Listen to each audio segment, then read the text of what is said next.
Welcome back. In this lecture, we're going to be creating our pages, which is going to be preparing our entire website for proper navigation. Now, if you've been with me since the previous lecture, your screen should look something like this. All we need to do is make sure you've published and then click on the exit up here in the upper left corner. And then we get to our website. Now, it's looking really neat and everything. We have our logo here. We have our favicon right up here. And this is our menu, but there's nothing actually going on right here. So we're going to have different pages on our website. We want to have a shop where people can shop. We want to have a blog where we can write articles. We want to have a home page. And basically, this is our home page where people can just get right back to our home page right away. We want to have a contact page so that they can write to us if they have any questions, if there's going to be any refund issues, if they just have questions about your product. And pages exist for navigational purposes. So your menu exists up here for easy access for your visitors to go to different parts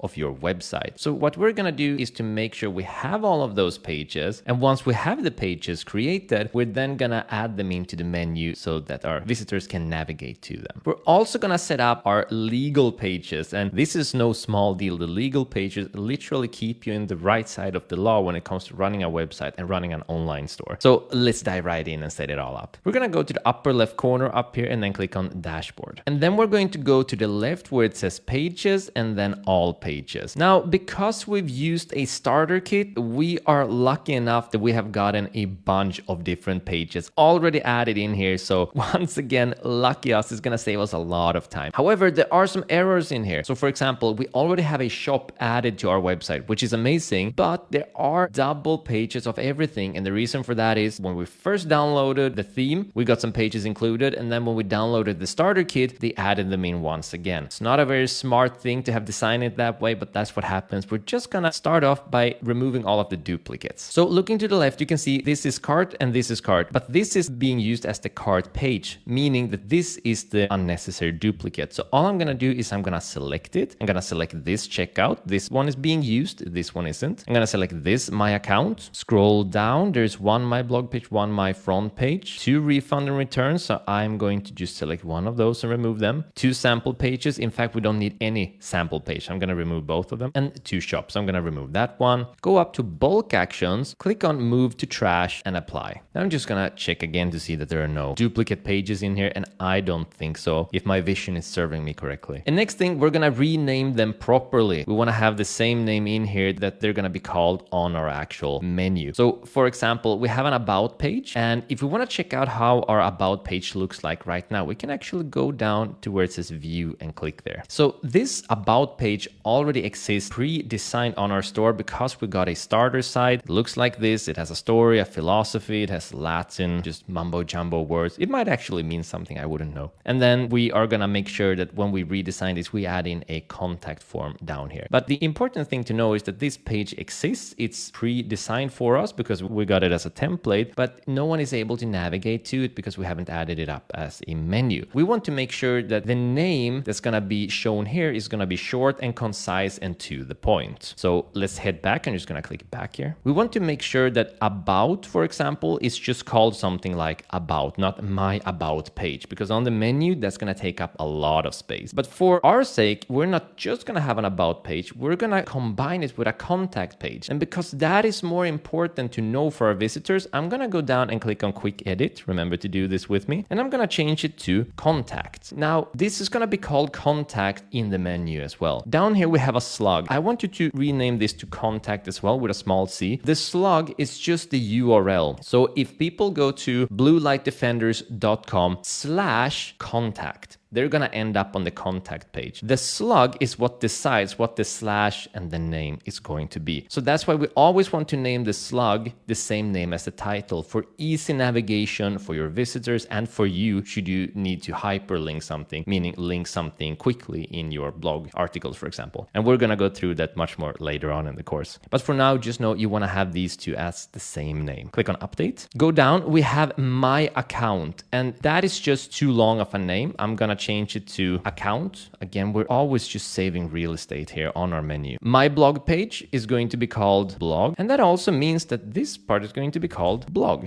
And which of course also means that the account I did before is just going to be called account. Just like that. My front page, we're going to click on quick edit, is going to be called home. Now, all you need to do is the same thing as me. Click on update. Privacy policy will be called privacy policy. Refund and returns, I'm just going to name it refund and just add in this sign again to save a little bit of space. Refund and returns policy. And the slug is refund _ returns. Perfect. Click on update. Shop is just going to be called shop. Awesome. We've done the preparation with the names now. Now, the next thing we want to do is that we want to add in 3 legal pages to keep us on the right side of the law. The number 1 is going to be a privacy policy. Now, a privacy policy is basically a transparent declaration where you let your visitors know how you're using their information. So when they visit your website, you are going to be saving down their information and sending it to Google Analytics. You might be saving down their emails so that you can do email marketing to them. You might be saving down cookies and tracking our visitors. And this is what all websites do. But because of GDPR and upcoming laws in multiple places like California, for example, you need to let all of your visitors know very clearly what you're saving, how you're saving it, why you're saving it, and if your visitor wants to have their information removed, where can they contact you to do so. So we're going to set one of those privacy policies up. Then we're also going to set a refunds and returns policy up. Legally, that's not mandatory, but it's good to have when you're selling a physical product. And in this demo store, this is a physical product. So we're going to have like a 30-day return policy, for example. You want to let them know they should have the original package, all of that important information. And finally, you want to have a terms and conditions page. Again, you're not legally required, but it's good because you're basically saying that whatever they do on our website is on their own risk, meaning that you don't take responsibility for whatever damage that they might incur to themselves or through their website, no fault of your own. It's just a way to keep you on the right side of the law and keep you protected. But again, we're going to use ChatGPT for all of these, so it's going to be super quick and super effective. Don't worry about it. So the first thing we're going to do is move over to our guidebook, and then we're going to go down to website building and move down to where it says pages. Click there. Now we're going to have 3 prompts for 3 different pages in this lecture. The first one is to generate a privacy policy. So all we need to do is copy all of this text in here. I'm going to copy it and then head over to ChatGPT. I'm going to paste it in, and now I need to do a little bit of work. My website name is, I'm going to set it up. So there's a couple of things. My website name here, business name, I sell product, niche, email. My address is today's date is. Just for speed and save some time, I'm going to set this up right now. So I've set everything up, and the prompt is act as a legal expert, write me a comprehensive and GDPR compliant, meaning General Data Protection Regulation, which is the European law of saving other people's information, compliant privacy policy for my website. And then all of the information, make sure it covers data collection, storage, usage, sharing, security measures, while also addressing users' rights and how they can exercise them. Make sure to include any necessary legal language and provisions to maintain transparency and protect user privacy effectively. Very, very important. Now, before we do this, I want to be very clear. I'm not a lawyer. You shouldn't take legal advice from me, especially as a small website. This is how we create our privacy policies and teach our students too. And we're going to generate this one, and then I'm going to show you what to look for.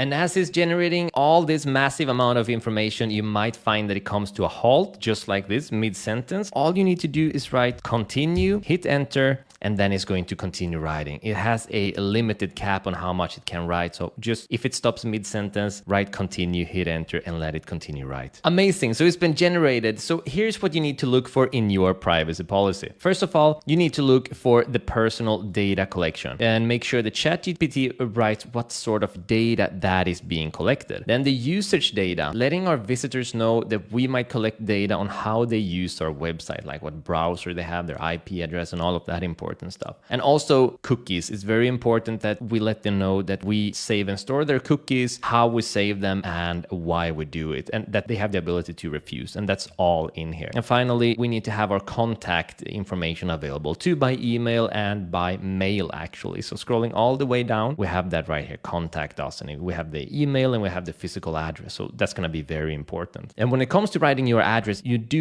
need to have a physical address. If you don't have a business up and running, you're going to need to use a PO box where you can put your business address as, or if you don't have that, you do need to use your personal address. So this is why it's a good idea to get some sort of PO box or set up your business or get a different address for those purposes of protecting your own physical address. But if you don't have any of that, you are legally required to actually put your real address on there. I wouldn't worry about it, but as your business starts running, it is important that you get a physical location to set up there just for your own privacy. So again, I'm not a lawyer, and legally you shouldn't take legal advice from me. This is how we build our privacy policy pages. In the end, it is our own responsibility to make sure that it is correct, but this is how I use it, this is how I teach it, and it's worked for all of these years. So now we're just gonna go ahead and copy it, starting with the first half. So I'm gonna copy it, then head back to our website. I'm gonna go into privacy policy right here and then click on edit. I'm gonna close this one down. I mean, I'm gonna be the tutorial, right? We don't need this one. And then I'm just going to select all of this. I mean, we do have a privacy policy here. It's just that it's not good. We're going to remove it and then just paste it in just like that. I'm going to go back because I got it in 2 sessions. You might just have it in 1. As long as it gets you the info you need, that's absolutely fine. Copy the second part right here, head back, paste it in, and there we have it. Scrolling up, this is where it got a little off with the pasting. There we go. I mean, this is what I call a proper privacy policy. I've already read it through beforehand and I've looked for the things I told you to look for. It's all looking amazing. Now what I'm gonna do is click on publish and then publish. Then we're gonna head back up here. Look, we can see our logo. Isn't that cool? Then we're gonna go down to where it says settings and privacy. And then where it says select a privacy policy page, we're gonna select our privacy policy we just set up and click on use this page. This is super important because legally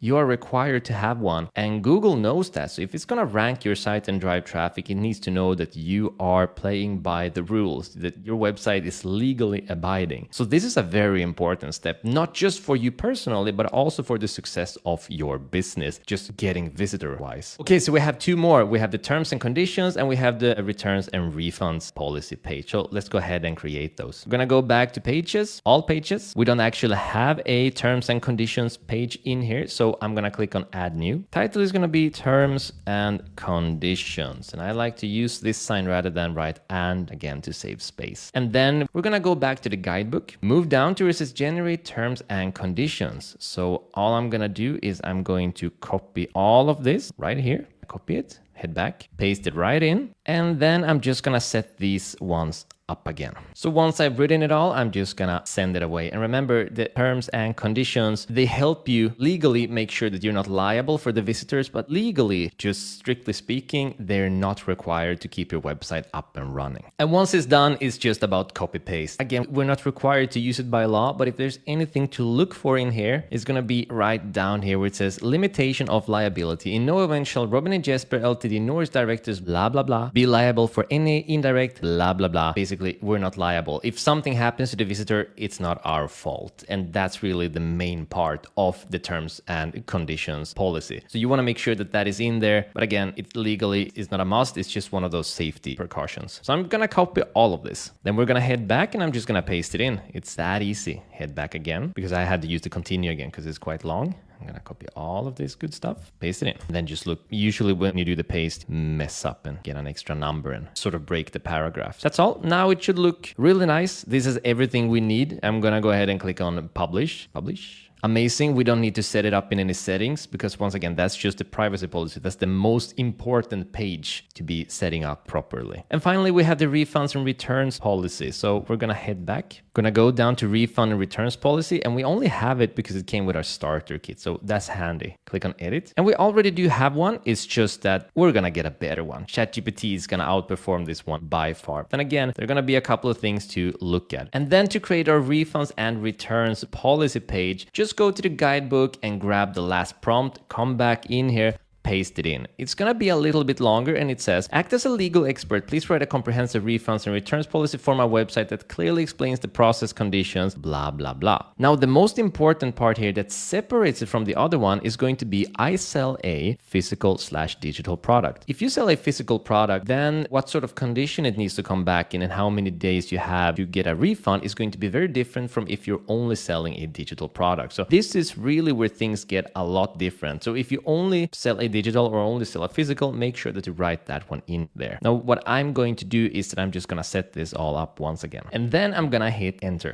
There we go. And once it's done, well, it's done. The one thing you wanna look at here when it comes to this refund and returns policy is scrolling down, you can see it says the product must be returned within 30 days. If you agree to 30 days, then keep 30 days. If you wanna keep it shorter or longer, just make sure that you edit in that number that you're comfortable with. Generally, 30 days when it comes to a refund and a return is pretty standard, so I would be safe with that. And do note that I wrote in a physical product, of course, because I'm selling a physical product. So as always, make sure you read it through and that you're comfortable with what it says, because it's going up on your website and you're guiding your future customers on how to handle their returns and refunds. So make sure that you know what it says and that you agree to it. Then I'm just going to copy all of this, head back to the website, and I'm going to remove all of this text like this, paste it in, and there we go. Then I'm going to hit publish. And that's it. Well done. We've prepared our pages and we've set up all of our legal pages. Now in the next lecture, we're going to start setting up our top menu and our footer menu so that our visitors can actually navigate around on our website and access all of these pages. Hope you're excited. See you in the next lecture.